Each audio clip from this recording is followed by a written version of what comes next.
Bismillahirrahmanirrahim. Assalamualaikum warahmatullahi wabarakatuh. Alhamdulillahirabbil alamin. Wassalatu wassalamu ala sayyidil mursalin, sayyidina wa nabiyyina Muhammad wa ala alihi wa sahbihi ajma'in. Tuan-tuan dan puan-puan sidang pendengar yang mengikuti program Ilmiah Tafaqquh fid Din di Radio IKIM. Alhamdulillah kita dapat bertemu lagi walaupun tak nampak muka tetapi mendengar suara. Kita menyambung pengajian kitab Riyadhus Salihin yang menggunakan kitab mukhtasar ringkasan Riyadhus Salihin, dan kita masih berada dalam pelajaran yang ke-8. Bagi tuan-tuan dan puan-puan yang ada kitab, yang ada buku, boleh melihat pelajaran yang ke-8, dan pada kali ini kita akan melihat hadis yang ke-37. Pelajaran yang ke-8, hadis ke-37. Kita masih berada dalam bab kelebihan menyebarkan kebaikan, menyebarkan ilmu, menyebarkan kebaikan dan membantu dan sebagainya. Dan kita telah melihat sebelum ini ayat-ayat Al-Quran Karim dan satu hadis dalam pelajaran yang ke-8 ini. Kali ini kita menyambung dengan sebuah hadis lagi yang diriwayatkan oleh Imam Muslim daripada Abu Hurairah radhiyallahu anhu. Dan hadis ini adalah hadis yang telah pun berulang sebahagiannya pada pelajaran yang lalu, tetapi kita di sini menemui hadis tersebut dengan lafaz yang lebih lengkap. Riwayat Abu Hurairah yang berkata bahawa Rasulullah sallallahu alaihi wasallam bersabda, "Man da'a ila hudan kana lahum al-ajri mithlu ujuri man tabi'ahu la yanqusu dhalika min ujurihim syai'a." Sesiapa yang menyeru, yang mengajak, yang berdakwah ke arah petunjuk, perkara yang benar, dia akan mendapat al-ajr, iaitu ganjaran dan pahala disediakan oleh Allah Subhanahu wa taala untuk kebaikan dunia dan akhirat beliau. Siapa sahaja. Man menunjuk sesiapa sahaja. Lelaki atau perempuan, tua atau muda, berilmu atau kurang berilmu, ini semua adalah kelebihan yang Allah beri kepada amalan, tindakan. Sesiapa yang menyeru dan berdakwah ke arah kebenaran, dia akan mendapat pahala dan ganjaran. Mithlu ujuri man tabi'ahu. Dia akan dapat pahala dan ganjaran ini seperti pahala dan ganjaran yang dia didapati oleh mereka yang mengikutnya. Maksud sekarang ni dia mengajak orang lain untuk melakukan kebaikan, dan mereka itu lakukan kebaikan disebabkan oleh dakwah dan seruan kita, seorang orang ini, maka dia akan mendapat ganjaran seperti yang mereka dapat. Bermakna ganjarannya digandakan. Kita mengajak orang melakukan kebaikan dan mereka lakukan. Jadi kita akan dapat pertama pahala kerana kita yang berdakwah. Yang kedua pahala orang-orang yang melakukan kebaikan dengan sebab dakwah kita buat. La yanqusu dhalika min ujurihim syai'a. Tersebutkan sebelum ini bahawa Nabi berkata tidak kurang pun pahala mereka. Jadi bukan kita ambil pahala mereka yang kita ajak dan dakwah itu, yang kita ajarkan itu, tetapi Allah SWT memberikan pahala yang lebih dan tidak berkurang pahala mereka. Bermakna ini satu galakan kalau kita dapat hayati, ia adalah galakan yang cukup hebat, dan kalau kita hayati betul-betul kita akan bersemangat untuk menyebarkan apa sahaja ilmu dan kebaikan yang kita ada kepada orang lain, kerana selagi mereka melakukan kebaikan itu, kita juga mendapat pahalanya. Digandakan dan digandakan. Hanya Allah yang tahu gandaannya berapa. Dan pahala mereka tidak berkurang. Mereka mendapat bahagian mereka kerana beramal. Kita mendapat bahagian kita kerana berdakwah. Dan sambungan yang saya sebutkan tadi bahawa hadis ni dah pun kita jumpa dengan lafaz yang ringkas. Kali ini sambungannya ialah sebaliknya. Kata Nabi, وَمَنْ دَعَا إِلَى ضَلَالَهِ. Sesiapa yang menyeru, berdakwah ke arah perkara yang menyesatkan. Ini menarik juga digunakan perkataan da'a. Sama juga, sesiapa sahaja. Ada orang yang menyeru ke arah kesesatan, ke arah kejahatan, ke arah perkara yang menyalahi kebenaran. Sesiapa yang buat begitu, dia akan dapat dosa. Ini sudah pasti. Kana alaihi minal ithmi. Tetapi dia akan dapat lebih kerana dia mengajak orang lain melakukan kejahatan. Mithla atham man tabi'ahu la yanqusu dhalika min athamihim syai'a. Dia akan dapat dosa orang-orang yang mengikut apa yang dia ajarkan dan dia ajakkan, apa yang diseru, yang kejahatan itu. Bila dia yang memulakan, dia yang mengajak, dia yang mengajar, maka orang ikut kejahatan itu, maka selagi mana mereka melakukan dosa, orang yang pertama itu, yang berdakwah itu, yang mengajak itu, dakwah macam pelik sikit bunyi, dakwah kepada kejahatan, tapi itulah dia, maksud menyeru dan mengajak. Ada orang berdakwah dengan maksud mengajak ke arah kebaikan, ada orang mengajak ke arah kejahatan. Tetapi masalahnya sekarang, bukan hanya dosa yang sedikit dia akan dapat. Dia akan dapat dosa mereka yang mengikut dan mencontohi kejahatan yang beliau tunjukkan dan serukan. Ini masalah besar. Jadi, janganlah kita menjadi pendakwah ke arah kejahatan. Walaupun perkataan tu, pendakwah itu kita selalu guna untuk kebaikan, tapi dari segi bahasa, pendakwah ialah orang yang mengajak. Dan dalam hadis yang lain juga kita lihat Nabi SAW menyebutkan bahawa adanya du'atun, adanya pendakwah-pendakwah ala abwabi jahannam, yang seolah-olah mereka berdakwah mengajak ke pintu neraka. Mereka berada dalam keadaan mengajak orang menuju ke pintu neraka. Disebutkan jelas du'atun, maksudnya pendakwah. Bukan, jangan salah faham, pendakwah ni ialah pendakwah yang ajak kebaikan. Ia adalah mereka yang melakukan apa sahaja kempen, apa sahaja ajakan, apa sahaja seruan, dan mengajak siapa saja untuk buat kejahatan. Jadi kita berhati-hati, disebabkan Nabi telah pesan kepada kita, dan Nabi SAW sentiasa berpesan untuk kebaikan kita. Dan sebab itulah kita dalam meraihkan Maulid Rasul di bulan yang mulia ini, kita sentiasa kena ingat bahawa pesanan Nabi SAW ini perlu dihayati. Kita memuji dan berselawat dan menyanjung dan bercerita tentang Nabi, itu benda yang amat baik. Seperkara lagi yang kita perlu jaga ialah mempelajari pesanan Nabi, mengikut nasihat Nabi SAW. Kita melengkapkan diri kita, selawat pun kita lakukan, hadis pun kita pelajari dan kita amalkan. Baik, kemudian kita pindah pada hadis seterusnya. Juga kita telah lihat sebahagiannya sebelum ini. Jadi penulis ini, yang meringkas kitab ini, merasakan perlu menyebutnya dalam bab yang tertentu.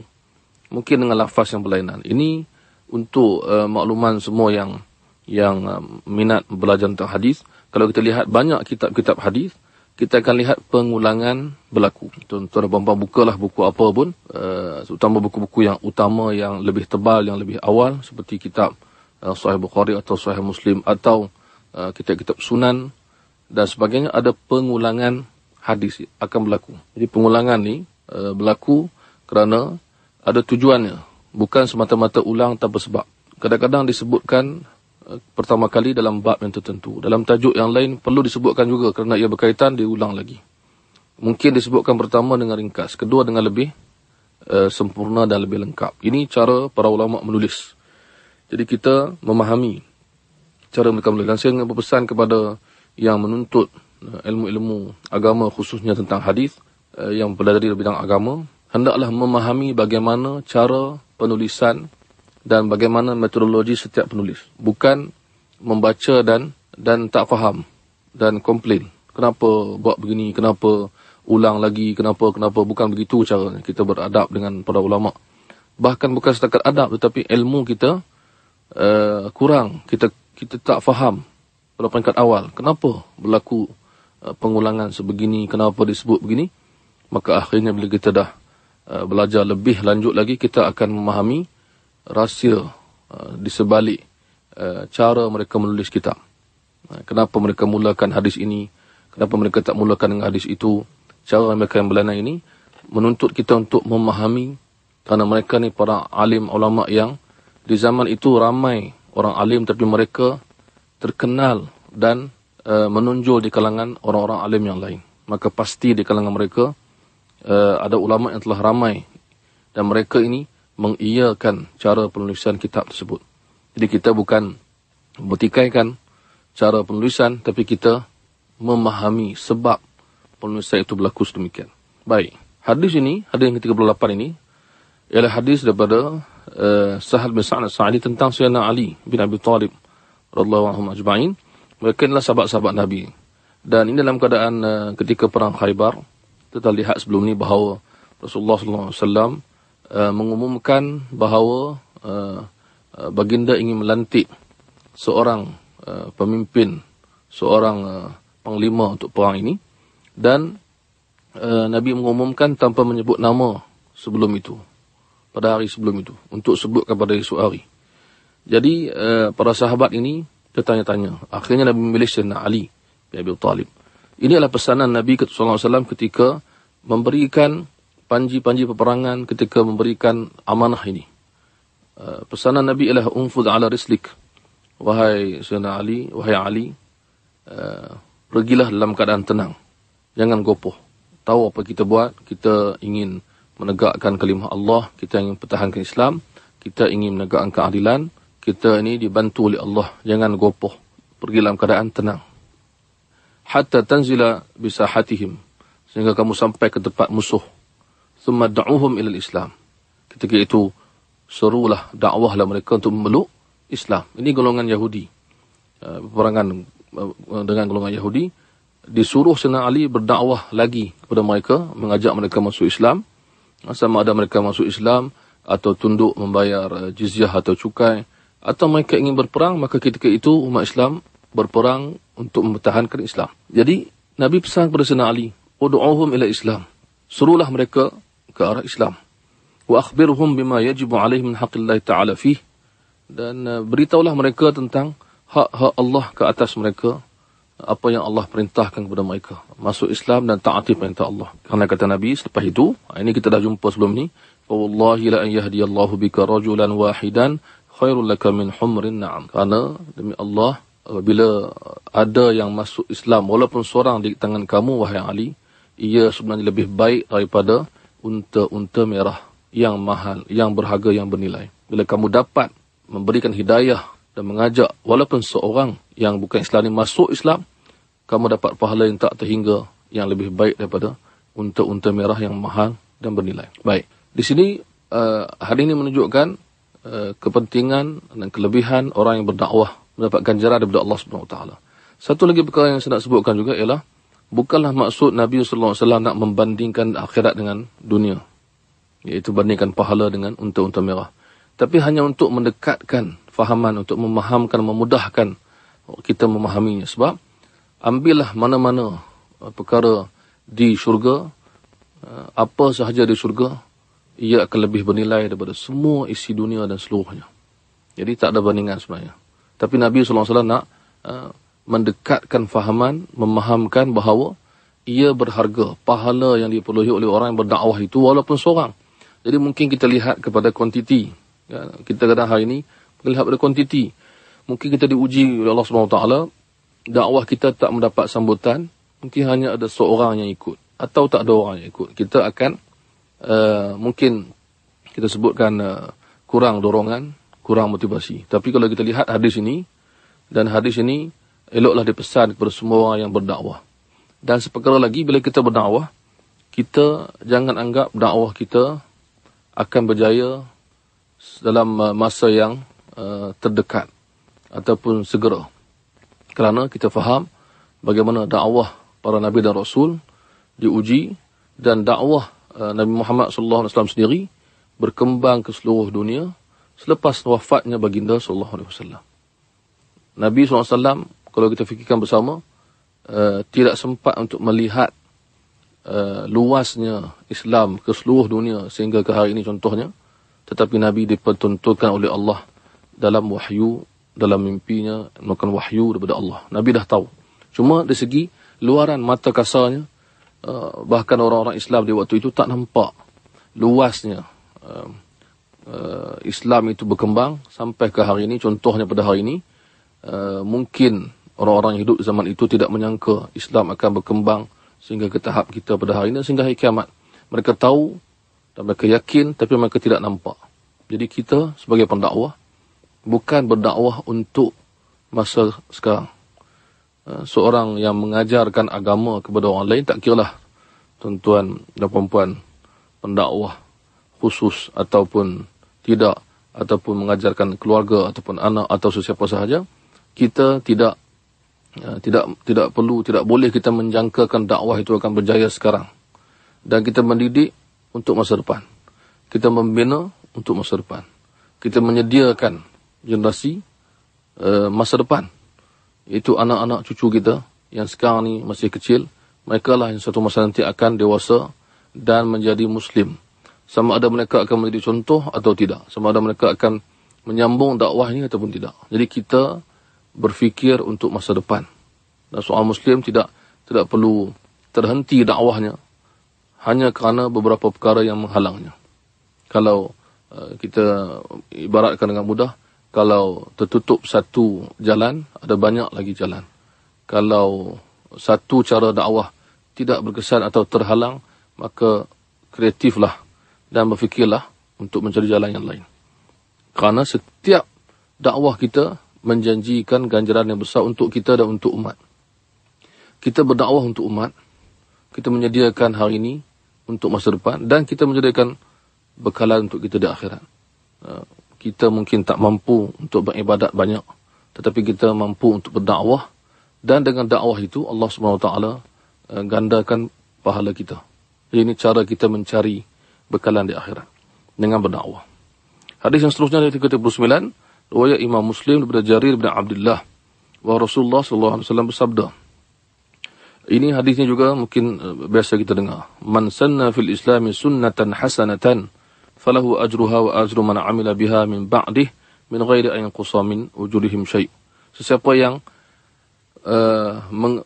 mengadakan dalam Islam satu cara yang baik, yang mewujudkan satu amalan yang dipanggil sunnah hasanah, satu jalan ikutan yang baik, memberikan contoh ikutan yang baik, menghidupkan sesuatu perkara yang baik sehingga orang lain ikut. Itu maksud di sini. Jadi kita kadang-kadang kita mulakan dan orang lain ikut. Mulakan satu benda yang baik. Mungkin tak ada di tempat kita, kita yang mulakan, maka itu dipanggil sunnah hasanah. Kita yang menghidupkan perkara baik sehingga orang lain dapat ikut, maka dia akan dapat, kata Nabi, pahalanya dan pahala orang yang beramal dengannya selepasnya, seterusnya, tanpa dikurangkan pahala mereka. Macam tadi juga, tadi disebutkan siapa yang memanggil orang ke jalan yang baik. Sekarang disebut siapa yang mencipta jalan yang baik. Dan yang kedua, siapa yang mencipta sunnatan sayyi'atan, jalan yang buruk, yang orang contohi juga, kana alaihi wizruha, dia dapat dosanya kerana dia mewujudkan contoh yang buruk. Wa wizru man amila biha min ba'dihi, dan dosa orang yang beramal dengan contoh ikutan jahat itu, seterusnya, selepasnya, dia juga dapat kongsi dosa mereka, min ghairi an yanqusa min auzarihim syai', tapi dosa mereka tak dikurangkan. Dia akan dapat apa yang dibuat, dan dia akan dapat kesan apa yang dibuat, dan masing-masing dengan dosa masing-masing, dan dirinya ditambahkan dosa kerana dia mencipta contoh ikutan yang buruk. Baik, maksud jalan yang baik, jalan yang buruk ni ialah kita menghidupkan sesuatu yang tiada, menciptakan atau memberikan idea atau memberikan contoh perkara yang belum ada. Bukan maksud belum ada ialah benda baru dalam agama, kerana kita tak boleh tambah perkara-perkara baru dalam agama kita. Agama kita telah sempurna.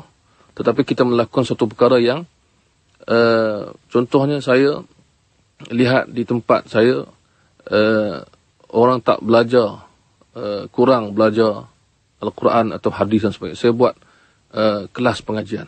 Saya telah buat benda yang dah lama tak ada di tempat saya. Dan akhirnya dengan sebab kita buat kelas itu, orang lain pun ikut. Orang lain pun tengok, dah ada, saya pun nak buat juga ke tempat saya. Saya pun nak buat juga ke tempat saya. Semua orang mengikut kita. Asal hadis ni ialah bagaimana, asal hadis yang Nabi sebutkan ini, siapa yang buat contoh ikutan yang baik untuk orang ikut ni ialah bagaimana datang orang miskin daripada luar Madinah, datang ke Madinah, dan Nabi SAW meminta para sahabat membantu mereka bersedekah dan sebagainya yang mampu. Dan Nabi sedih tengok mereka miskin. Kemudian mula-mula yang disuruh itu semua terdiam dulu. Kemudian seorang datang memulakan memberi sedekah. Lepas orang ni mula, orang lain pun datang. Kemudian yang ketiga, kemudian yang keempat. Maknanya orang yang pertama, yang awal tadi, dia menggerakkan semangat untuk bersedekah dengan cepat ini. Dia yang mula pergi. Ini orang yang pertama ni dia dapat pahala lebih. Kerana dia memecahkan, orang panggil ice breaking. Dia pecahkan benda tu. Dia berjaya pecahkan adat itu. Ataupun dia berjaya mulakan adat yang baik itu. Itu maksud dia. Jadi kalau kat tempat kita, tak kira tempat duduk, tempat tinggal, tempat belajar, tempat bekerja dan sebagainya, ada perkara-perkara yang baik yang belum dibuat. Dan kita nak ciptakan perkara tersebut, nak adakan. Bila kita buat satu, maka yang lain ikut. Kita dapat pahala. Itu cerita dia. Kita buat contoh ikutan yang baik. Kita bukan buat benda baru. Kita menghidupkan benda yang dah ada. Cuma dia mati. Ya, sebelum tu dia mati. Tempat itu tak ada orang lakukan langsung. Mungkin dah lama. Mungkin Wallahualam, mungkin ada perkara-perkara yang setengah-setengahnya bertahun, berbelas tahun, puluh tahun, tak ada orang buat benda yang baik sebegitu. Kita wujudkan. Disebab kita mulakan, alhamdulillah, yang lain pun ikut dan dapat semangat dan dapat idea, akhirnya berkembang. Ini maksud kita menghidupkan perkara yang baik yang tiada di tempat kita. Begitu juga orang yang buat benda yang jahat. Itu lebih lagi lah. Kita faham sendirilah. Tak ada benda tu. Benda jahat tak ada di tempat tu. Dia yang mula mengajar. Dia yang bagi idea. Akhirnya semua orang ikut. Ini satu benda yang menyebabkan dia menanggung dosa mereka. Sama-sama. Bukan mereka tak berdosa. Dia sama-sama tanggung. Jadi kalaulah kita nak cipta satu budaya baru pada tuan-tuan dan perempuan yang mendengar di sini, sama ada pelajar atau yang bekerja atau yang tua dan muda, lelaki atau wanita, siapa yang nak mencipta budaya baru, tolonglah buat budaya yang baik. Kerana ia akan mendatangkan pahala. Janganlah buat budaya yang orang tak buat pun. Kita yang bagi idea untuk buat jahat. Maka disebabkan kita, ramai orang dapat dosa. Dan disebabkan kita menanggung dosa yang tak sepatut kita tanggung. Ciptakanlah budaya yang baik, yang berasaskan Islam, yang mempunyai asal usul daripada Islam. Maka bila ada orang ikut, maka semuanya akan dapat pahala, terutama kita yang memulakannya. Ini berbeza mengikut keadaan. Saya tak boleh cadangkan, tapi tuan-tuan dan perempuan boleh berbincang, boleh mengambil nasihat daripada orang lain. Apakah cara untuk kita menghidupkan perkara-perkara yang baik yang semakin kurang di mana-mana tempat. Maka dengan menghidupkan benda yang baik, kita akan dapat pahala yang lebih kerana mereka beramal mencontohi kita. Hadis seterusnya daripada Ibnu Mas'ud riwayat Bukhari. Kita nak habiskan insya-Allah bab ini, kerana bab akan datang kita akan masuk pelajaran ke-9. Hadis ini menyebut laisa min nafsin tuqtalu zulman illa kana 'ala ibni adam al-awwal kiflun min damiha li'annahu kana awwal man sanna al-qatl.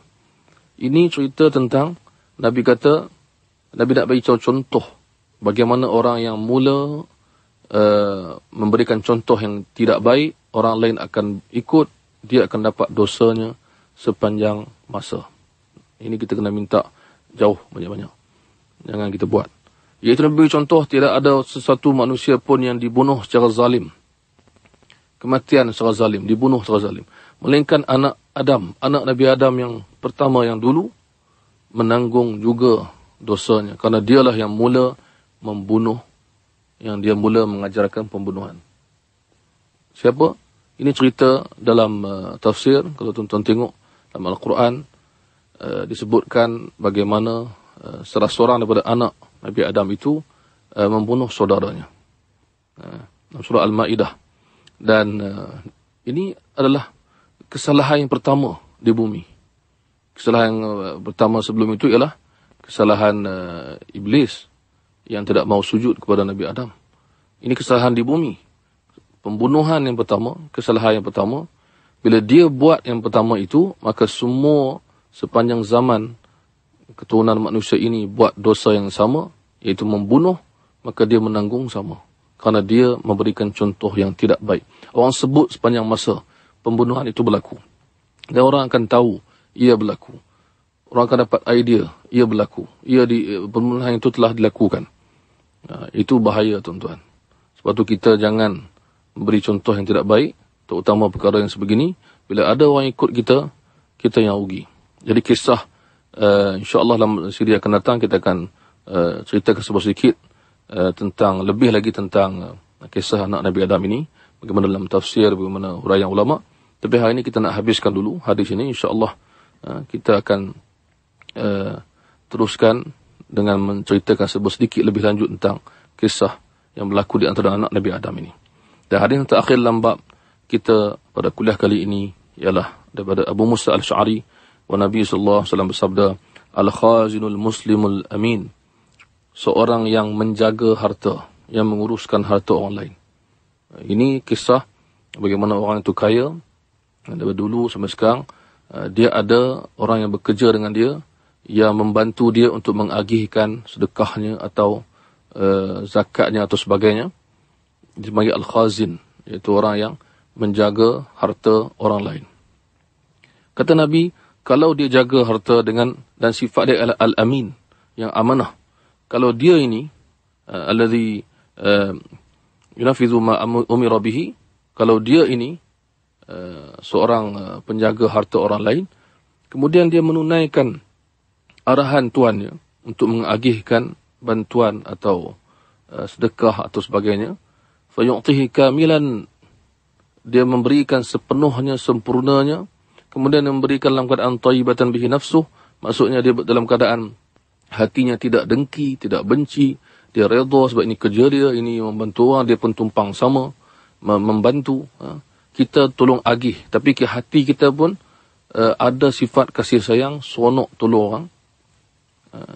Fayadfa'uhu ila alladhi uqirra lahu bihi, kemudian dia sampaikan sebiji sempurna kepada semua yang diarahkan. Baik, situasi sekarang ialah dia tidak memiliki harta tersebut, dia tolong agih dengan amanah, dia ada jiwa yang kasihan kepada yang susah, dia tahu Tuhan dia suruh dan dia buat seperti yang disuruh. Apa kata Nabi? Dia adalah ahadul mutasaddiqain ataupun ahadul mutasaddiqin. Ada dua lafaz, ada dua baris. Ahadul mutasaddiqin maksudnya dia juga adalah sebahagian orang yang bersedekah. Maksudnya apa? Bila seorang itu dia memiliki kekayaan dan dia menyuruh orang lain tunaikan sesuatu dan orang itu tunaikan, semuanya berkongsi pahala. Semuanya berkongsi pahala. Ini maksudnya luasnya rahmat Allah bila kita berperanan dalam dakwah, dalam apa jua situasi, dalam apa jua peringkat, kita mendapat pahala daripada Allah Subhanahu Wa Taala. Termasuk juga hadis yang lain, saya ingin menambah sikit, iaitu terdapat hadis yang menyebutkan isteri yang bersedekah harta yang dimiliki oleh suaminya, dia akan dapat pahala, walaupun duit itu duit suaminya, dia akan dapat pahala seperti orang yang bersedekah seperti suaminya. Masing-masing mendapat pahala dan tidak kurang pahala masing-masing. Ini rahmat Allah Subhanahu Wa Taala. Jadi kita dalam dakwah untuk mengakhiri kuliah kita hari ini, kita kena sedar bahawa memberikan kebaikan, sama ada bantuan material atau bantuan ilmu seperti dakwah dan agama dan petunjuk ini, ialah tuntutan Islam. Dan Allah Subhanahu Wa Taala menyediakan untuk setiap mereka yang berfungsi, yang melakukan kerja masing-masing, Allah khaskan pahala untuk mereka. Dan dakwah ni kita dah sebut sebelum ni, dakwah ni kerja yang sepatut dilakukan dalam secara berkumpulan, bekerjasama, sepasukan. Maka setiap orang berperanan dan setiap orang tidak boleh dikecilkan peranannya. Yang penting niat masing-masing ialah untuk menyampaikan kebaikan, menyebarkan petunjuk dan berdakwah kerana Allah Subhanahu Wa Taala, maka semuanya mendapat kebaikan, diberikan pahala, walaupun bukan dia yang mula untuk menyebarkan. Walaupun dia bukan dia yang beri idea, tapi dia membantu dan menjadikan idea orang lain sebagai kenyataan. Semuanya adalah rahmat Allah yang luas. Dan akan datang insya-Allah, kita dah selesai tajuk tadi, akan datang kita akan masuk dalam bab yang ketiga, pelajaran yang ke-9, iaitu bab taubat. Bab taubat yang lebih lagi kita akan tumpukan ayat-ayat Qurannya, hadis-hadisnya, supaya kita dengan semangat Madur Rasul ini, kita dapat menghayati pesanan Nabi SAW. Kita menghayati sirahnya, menghayati pesanannya, dan mengenangnya dan mengenalinya. Ini kita kena buat pada setiap masa, khususnya di bulan-bulan mulia ini. Kita kenali Nabi dan kita amalkan perintahnya. Wallahu a'lam. Setakat inilah untuk kali ini. Akan datang kita akan sambung pengajian ini. Semoga kita dapat istiqamah dalam setiap pengajian. Dan saya lagi menyebut dan mengulang tanpa jemu insya-Allah, bahawa tuan-tuan dan puan-puan yang mendengar, lebih baik tuan-tuan dan puan mendapatkan buku ini di kedai-kedai buku, supaya tuan-tuan dan puan boleh membuat catatan yang lebih tepat, dan seolah-olah kita berada di tempat yang sama, walaupun saya di tempat lain, tuan-tuan di tempat masing-masing, kita seolah-olah berada di tempat yang sama, mengikuti buku yang sama, melihat hadis-hadis yang sama, mengenang dan berselawat ke atas Nabi yang sama sallallahu alaihi wasallam. Wallahu a'lam. Assalamualaikum warahmatullahi wabarakatuh.